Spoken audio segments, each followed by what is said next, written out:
Many hundreds of years ago, a fisherman lived between two supernatural worlds.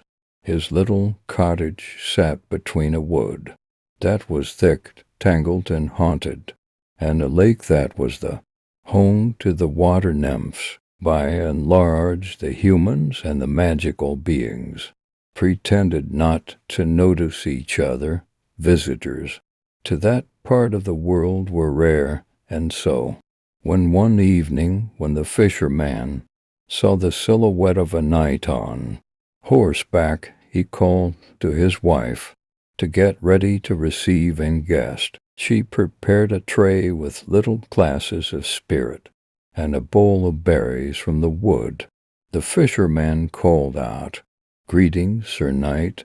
Pay us the honor of a visit to our humble cottage." The knight was glad to find a roof where he might find food and shelter, and he rode towards the fisherman's home. By the time he reached it, the sky was already growing quite dark. The fisherman invited him to come inside. The knight sat in an armchair and put his leg up on a stool, for he had strained it. They could see that he was quite young and good-looking, if somewhat tired from his journey. He told them that his name was Sir Huldbrand, and that he had a castle that stood on the banks of the river Danube. While they were speaking, they heard a strange watery sound splashing against a window pane. The old man knotted his brow and looked troubled. "Is it raining?" Huldbrand asked. "No," said the old man, as he got up and went to the door. He opened it and called out, "Undine, will you never stop playing these foolish tricks? We have a visitor." A few moments later, a girl's voice said something like, "Don't be so serious, Father." Huldbrand turned his head and saw a young woman of about 18 years old stepping into the cottage. He had not expected to find anyone like her here. She was fair and very beautiful. "And who's this?" she said with a shrug and a little point at the knight. Her manner was quite insolent, but not without charm.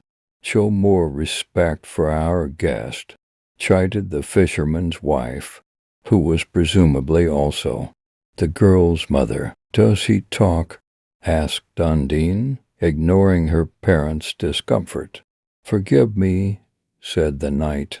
"I hurt my leg when I fell from my horse in the forest, and I am a little slow." He clambered to his feet and gave a little bow to the girl. She smiled ironically and said, "A proper knight, I see. And does he have a castle?" "Undine, don't be so rude," said her father. Suddenly her eyes flashed with temper. "Well, be like that then," she said, and turning promptly around, she headed back through the door into the night. They could hear her running down the path. "Fiery," said the knight, almost approvingly. It was hard to tell if he was more astonished or amused by her strange behavior. "She has always been one like that, ever since the day we found her," said the mother. "Found her?" asked Huldbrand. "So she is not your daughter?" "Not ours," said the fisherman. "It is a strange story. Around 15 years ago, I was returning from the market and making my way through the woods. As I was nearing home, I saw my wife running towards me. I knew something was up because she never ventures into the woods normally. She's gone, she's gone." She was crying. I knew right away that she could only mean our darling child, our little daughter. In fact, that very day she had just turned 3 years old, and I had a present for her in my sack. She had wandered out of the cottage, and all that was left of her was a blue cap floating on the water of the lake. She must have drowned.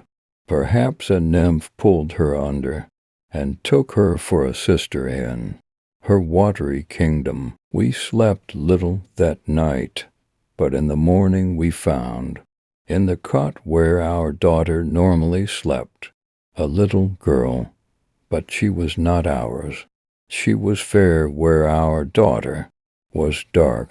She was Undine, whom you have just seen, albeit briefly. Her hair and her clothes were wet. We assumed she had fallen in the lake. Of course we accepted the child as a gift from God, although she has always been naughty, willful, and strong-headed. We have always loved her like the daughter we lost. The knight was clearly fascinated by the tale. Indeed, what a strange story, he said. I hope she shall return, because I would like to see more of this mysterious and beautiful creature. Just then the wind howled through the trees, and rain began to beat down on the roof of the cottage. A storm, exclaimed the knight. We cannot let her stay out in such terrible weather. And pulling his cloak over his head, he went through the door of the cottage and disappeared into the darkness. The knight hobbled on his strained leg as fast as he could manage. He followed the path towards the haunted wood, as something told him that she had headed that way. He soon found that a stream was now gushing across the path. He was about to step into the torrent when voice called out, "Do not step into the stream. It is full of mischief." He looked up the hill and could just make out that Undine was sitting on a little island in the middle of the stream. The knight scrambled up the hill and held out his hand to help her jump across onto the bank. "We must return home. You're gentle and kind. Step-parents are worried about you," he said, spreading his cloak above their heads to protect them from the rain. "I will do as you say," she replied, "if you promise to tell me the story of your journey through the haunted wood." "I shall indeed," said the knight. "It's a strange story, though perhaps not by your standards. Now hurry." And they rushed as fast as they could back to the cottage. Later, as they dried out before the fire, the knight told Undine and her parents the strange story of how he came through the woods a week ago. In the city on the other side of the woods there was a holiday and a tournament. I took part in the jousting. Amongst the onlookers I saw a face that I liked. She was a maiden, dark and beautiful. I rode up and asked her for her favor. She told me, "This sport is for boys.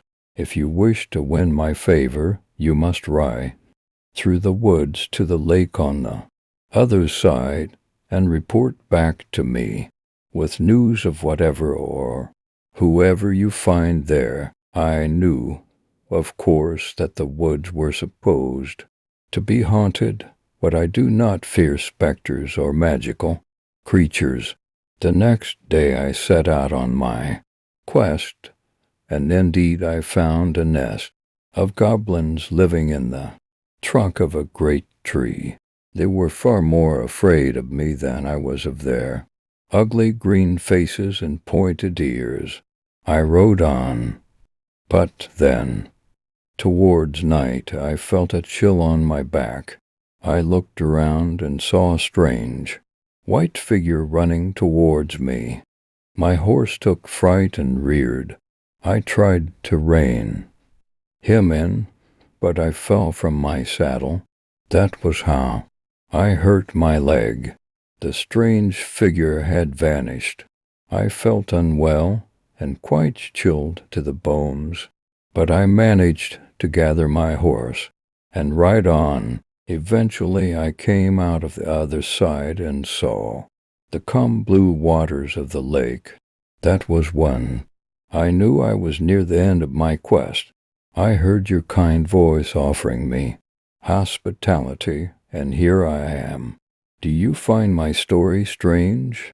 No, said the girl. The white man was clever. He is a demon of the lake and the forest, and he was up to his usual tricks. I am glad you were not hurt more badly when you fell from your horse. Now the time for stories was over, and they all found places to sleep in corners of the cottage.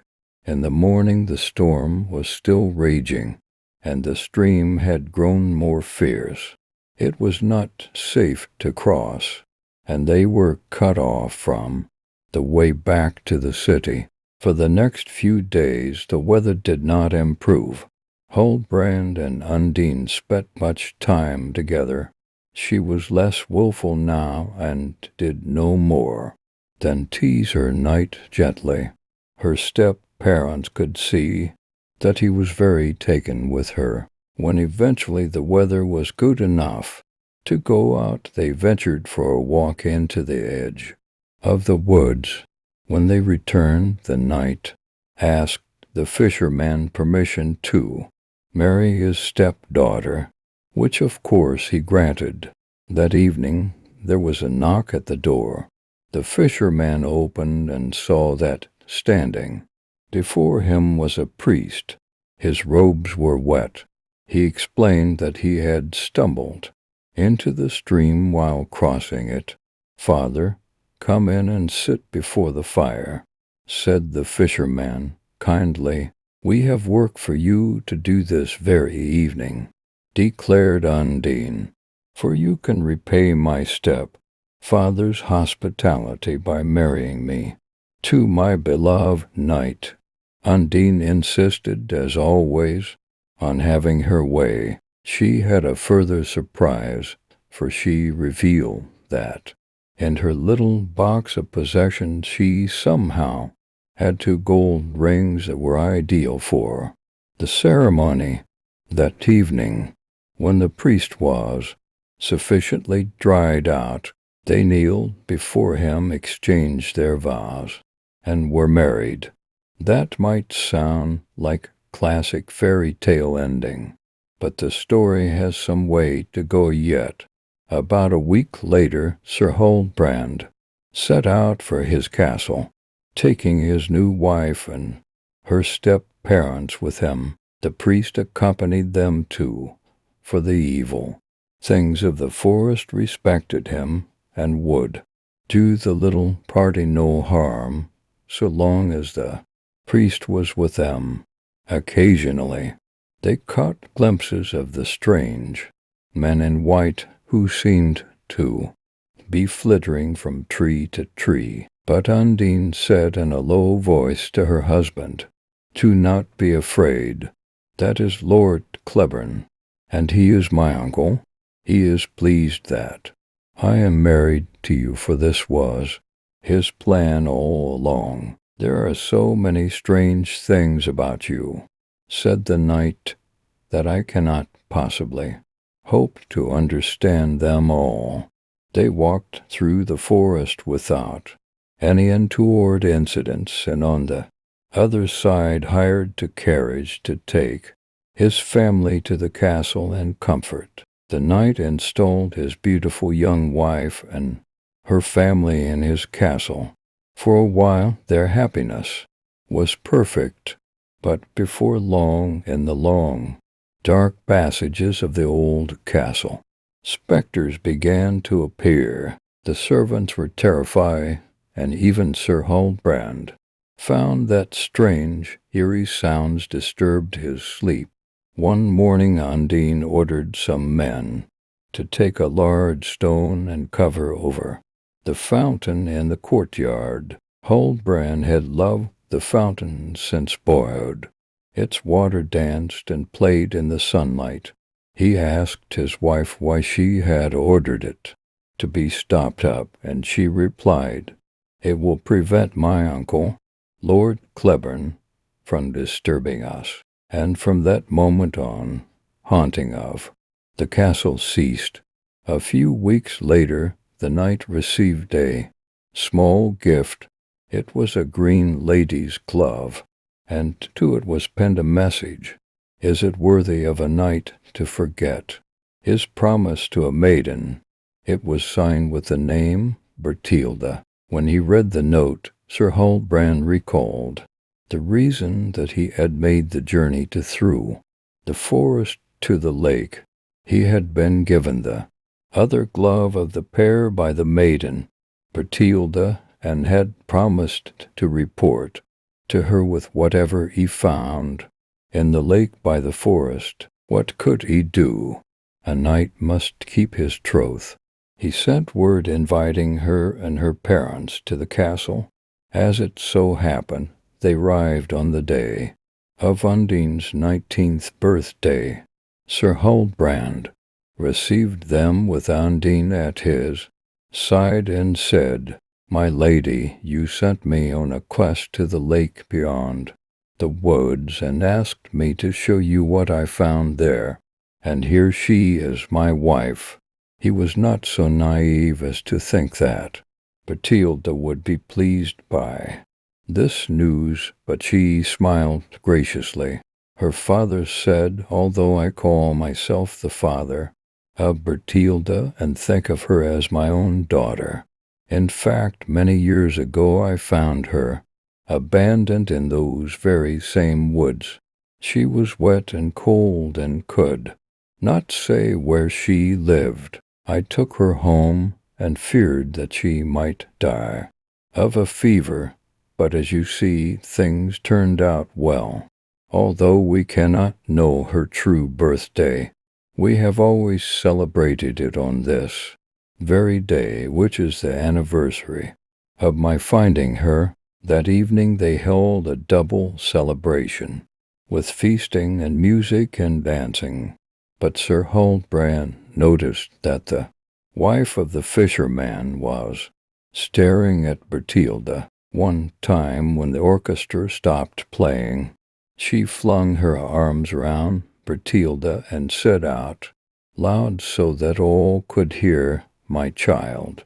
Bertilda pushed her away and said, "She's lying. It's not true." But the woman insisted, "I feel it.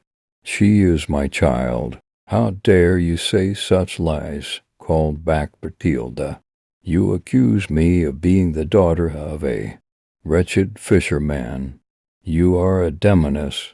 "She has grown wicked," said the fisherman's wife, "but still I know she is mine." "And I feel it too," said her husband. By now the argument was quite heated. The whole court was watching the quarrel unfold. Undine stepped forward to embrace Bertilda. "It's true. You are my sister," she said, "not by birth, but because we shared the same parents who cared for us." Later that night, Sir Huldbrand sat alone with his wife. He said, "Now it is time for you to tell me your story."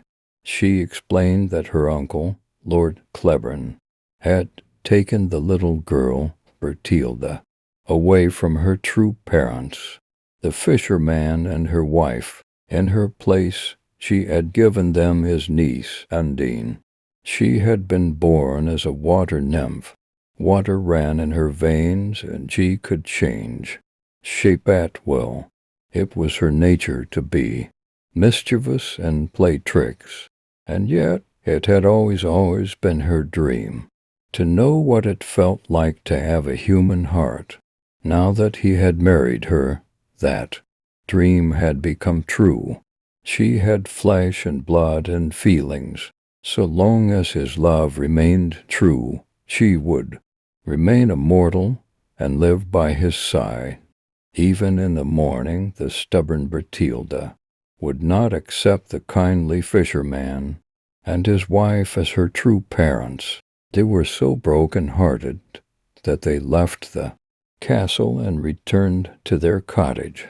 Her own foster parents were angry with her, and she quarreled with them too.